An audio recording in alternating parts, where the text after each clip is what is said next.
My name's Lydia Spencer and I am currently a Centre Fundraising Manager for Maggies.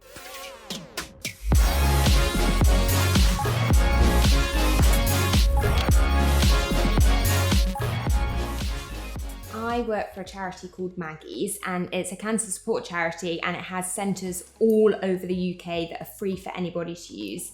And my role is to raise enough money to keep those centres open, raising all the money to cover the costs of the centre for a whole year. We don't receive any money from the government, so a lot of what I do is raising money through events, through the community, through applications to trust and foundations, through companies, so they might have a charity year partnership, so I'll apply to them to try and make the centre their charity of the year partnership, or through staff fundraising, through bucket collections. You might see people at concerts holding a bucket, they'll be raising money for a charity. I didn't know what I wanted to do until I was at university, so a lot of my decision making at GCSE was just what I enjoyed. When I was younger, I was quite a creative person, so I chose drama. I loved that. I think that was one of my favourite subjects. History, which I then went on to study at university. History was very useful. Why I picked to do at university was because at GCSE level, it was very factual. The questions were, when did this war take place, and what era did this happen in? But at university, that did change slightly, and it became more about essay writing, which I really struggled with. It's not something I'm naturally good at. It made me a better communicator over email and when I'm writing to supporters and when I'm thanking supporters, which was useful. Even now I go on courses to help with my social media, and I go the Institute of Fundraising. It's like a board that helps fundraisers. So if there are some new regulations, you can go on a course to learn more about things that you can and cannot do. What really helped me was doing an internship. The charity world is very hard to get into, and before you can get your first job in a charity, they do like to see that you've done internships, which can range from 3 months to 6 months. You had to do it completely for free, and they would pay expenses. However, it has changed quite a lot, so now they have to be paid internships, which obviously is helpful. So while I was at university, I did a 3-month internship with Marie Curie, because it was at that point I decided that it was something that I was interested in doing. I've always been quite an organised person, and so I do love putting on events, and I think the fact my mum did quite a lot of fundraising when she was younger, and as a family we did, sort of pushed me in that direction, and I did really enjoy it. Having done that internship as well kind of reconfirmed that. In internships, what they quite like you to do is take on a project, because there's so many different elements to fundraising. So corporate fundraising or community and events fundraising, there's so many different things that the employee is doing at one time. So in the internship with Marie Curie, they fundraised through swimming galas, and I was at Manchester at the time. So I would go around to all these swimming pools in Manchester and try and get them on board to organise a swimming gala in support of Marie Curie. And they would. So then it was about trying to find people who would take part in the swimming gala. For every metre that they swam, trying to get them to then fundraise with their family and friends and colleagues. So that's the project that I looked after. Being a fundraiser, there aren't any kind of courses or subjects that you need to do to get into that industry. I would definitely recommend applying for internships, just fundraising assistant internships. That's sort of kind of what the entry role is. And then it's from that fundraising assistant role that you'll be exposed to lots of different types of fundraising. And once you're working for a charity, it's then a lot easier to then maybe take on a role within that charity internally, or then apply for another charity. It's then that you'll be exposed to different types of fundraising, and it's then that you might decide, I want to apply for the Trust and Foundations assistant role, or go into the major donor assistant role. And depending on the size of the charity, if you go in at a small charity, it might be that you can work your way up a lot quicker. Or if you're applying for a internship and then a job at like a big charity like Cancer Research, you'll get loads of experience from that. And it might be that you can work your way up internally so that you don't need to apply for another charity. So I graduated from Manchester. I'd done the internship at Marie Curie and I thought that's what I really want to do. I want to become a fundraising assistant, which is sort of the first role that you would take on if you wanted to go into fundraising in a charity. So I applied for lots of jobs in London. My sister lived in London, so it was quite an easy transition for me. I just couldn't get to the interview stage, and it was because I just needed more experience. So I then took a job in Monsoon 2 days a week, and I applied for an internship at Oxfam, which I was successful in doing so, and that was a community fundraising internship. So again, that's working with the local community, trying to get them to organise events to raise money for Oxfam, doing bucket collections at tube stations and at concerts, and writing to Rotary clubs and sports clubs and trying to get them to sign up for some of our running races, or trying to get them to come to some of our events. So I did that for 6 months, as well as my job at Monsoon, just because, again, it was an internship that didn't pay.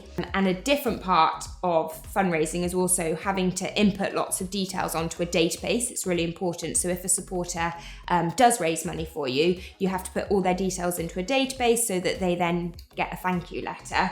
So I also took part in an internship at a charity called Target Ovarian Cancer, doing their database, uploading supporters' details, ensuring that they were getting thanked and they were getting a newsletter every month. So I did that for 6 months, as well as the internship at Oxfam and Monsoon. And it was then after that amount of time that I then started applying for fundraising assistant paid jobs. And I got my first job at a charity called World Child Cancer. It was a very small charity. There was only 6 of us when I joined, and quite quickly my boss left.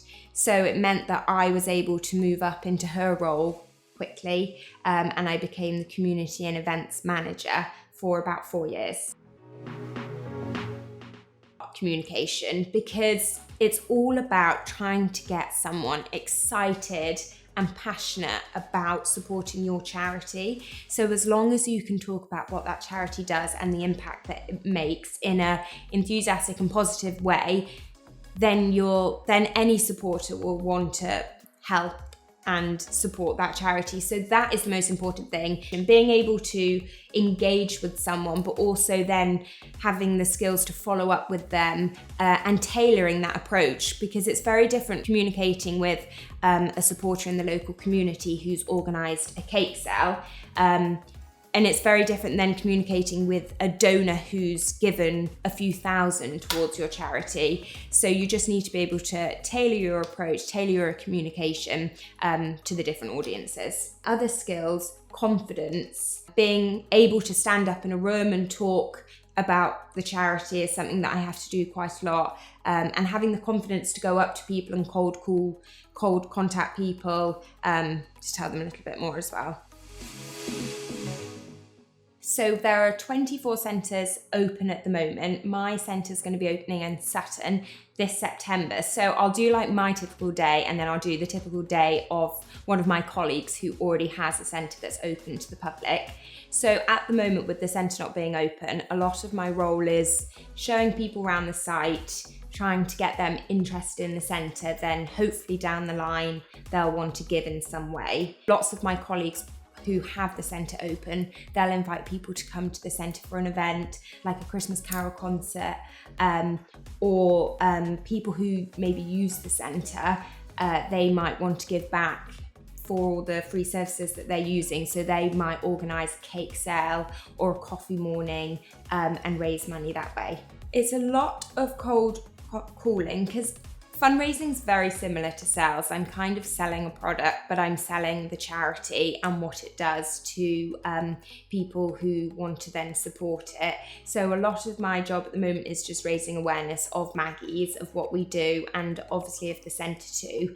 Because the most important thing is that once the centre's open, people come and visit and come and use the services that it provides. So a lot of my job is emailing different companies, different individuals, trying to get them to come and learn more about the centre.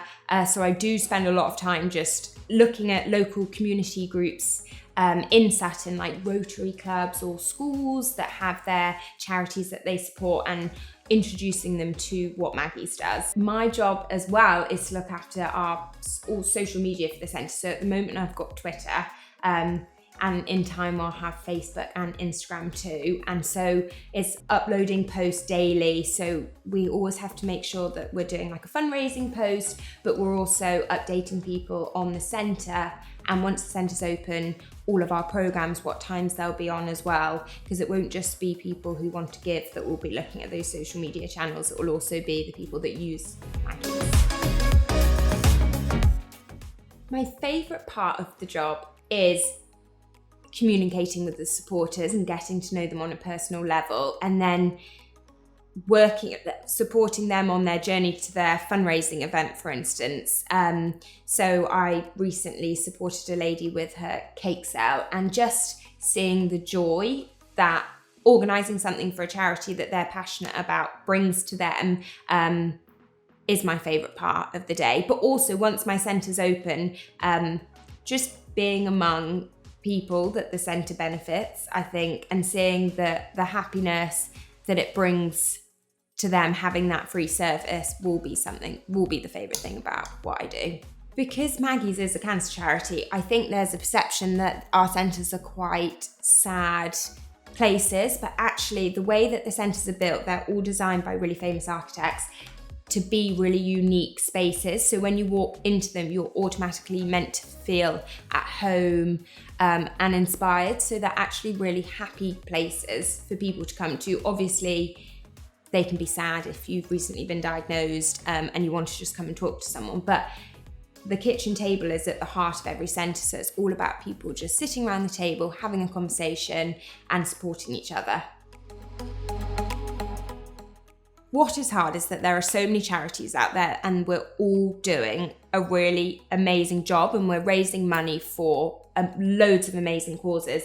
So I think that's the most challenging part, that so many people now have their chosen charities, and it's probably because, of something that maybe has impacted them in their lives, which is why they then support that charity. So it's just the competition aspect that, I could be writing to a community group, but they are already supporting another charity, and obviously all the charities are organising quite similar events. We've all got places in half marathons and we all organise sponsored walks. So it's just trying to make the ask unique and different, so that the supporter then feels like they want to support your charity over another charity. One day I'll be looking at community events, the next I'll be applying for a trust and foundations. It's just making sure I'm prioritising and ensuring that I'm not neglecting a different part of my job and keeping up with the admin side as well. We have a head office, and within that head office we have a special events team, and we also have a products and events team. So they do come up with quite a lot of ideas which our centres can then use. So our products and events team, they organise a big walk every year called Culture Crawl, which happens in London, but it happens in Edinburgh. So then we can try and get our supporters to take part in their events too. So we don't always have to come up with the ideas ourselves. Our head office can come up with them too, and we can all feed into them. But it's just trialling things out. So because unlike other charities that their programme might be in Africa, or it might be a service where there isn't like a centre that people come to, I can do a lot of events in my centre, which is quite unique. So we'll have like a carol concert at the centre, or we could have like a flower arranging course that people pay money to, just to raise money in different ways. Normally, when you go into charity fundraising, you specialise in one area. When I was younger, I specialised in community fundraising. So that's when I worked with the local community, schools, clubs, and really supported them with their fundraising. But then there's lots of different types of fundraising. So then there's the corporate fundraising, which is working with the organisations and the big companies. Like banks, for instance, they always have a big charity partnership, so they'll focus on that area. And then there's trusts and foundations, which is applying for local grants or trusts from families. And then another part of fundraising could be major donors, so that's working with individuals who might have given quite a big amount of money. Normally you would specialize in one of these areas.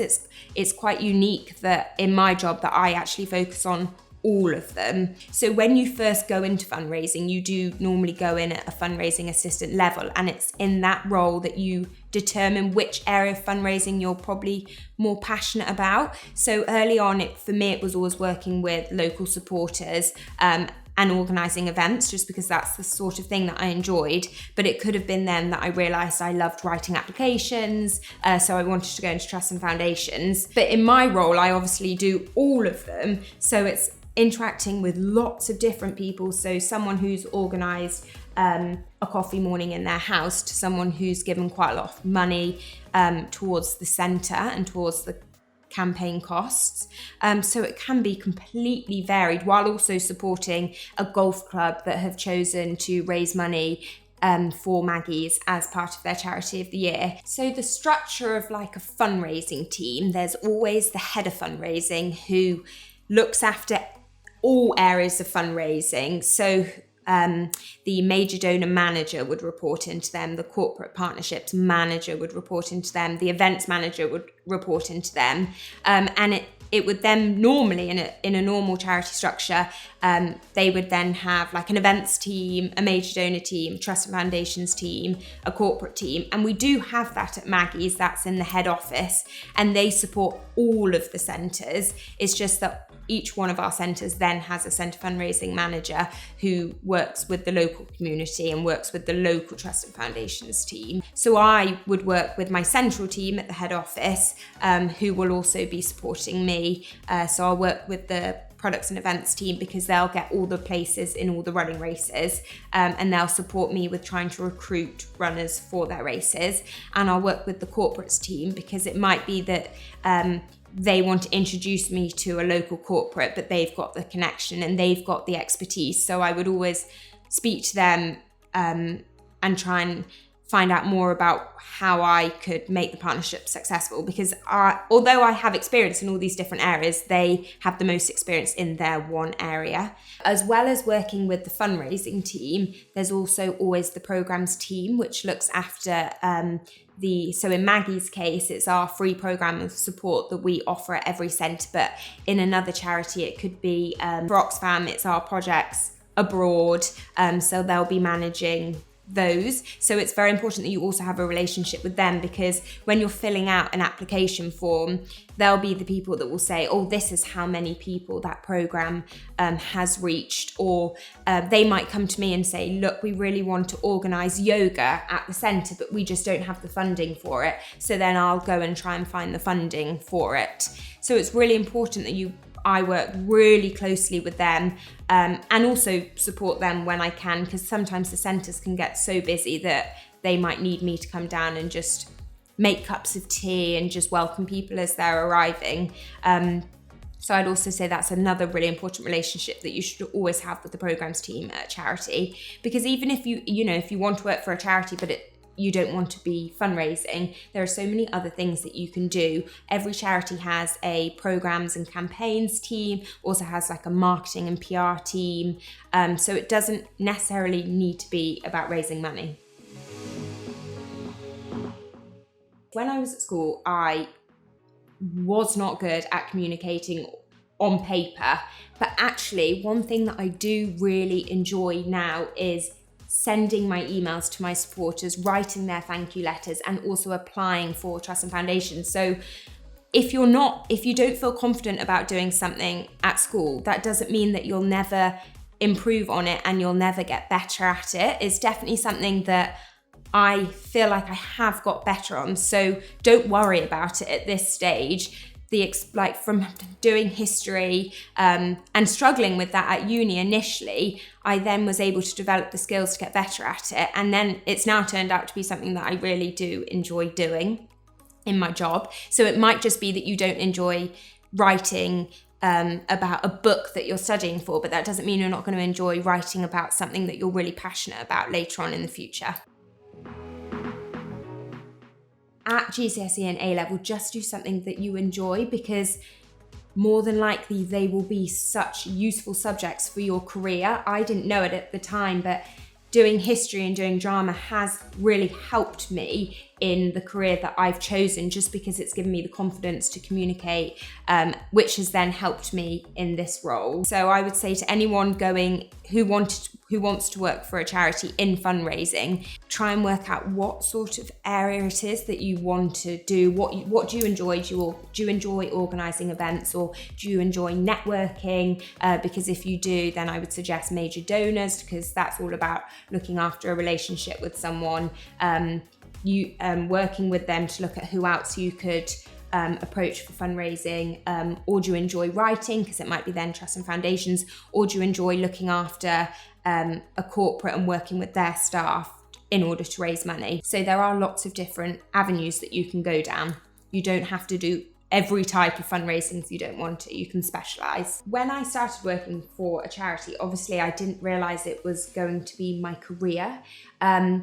So even if now I decide I want to go into doing something that's completely different, or I want to organise events for a corporate, all of the skills that I've learned in my current role are transferable to different careers. So even if you aren't necessarily thinking that fundraising will be your career for the future, that's absolutely fine, because the skills that I've learned in this role, I can then apply to something completely different.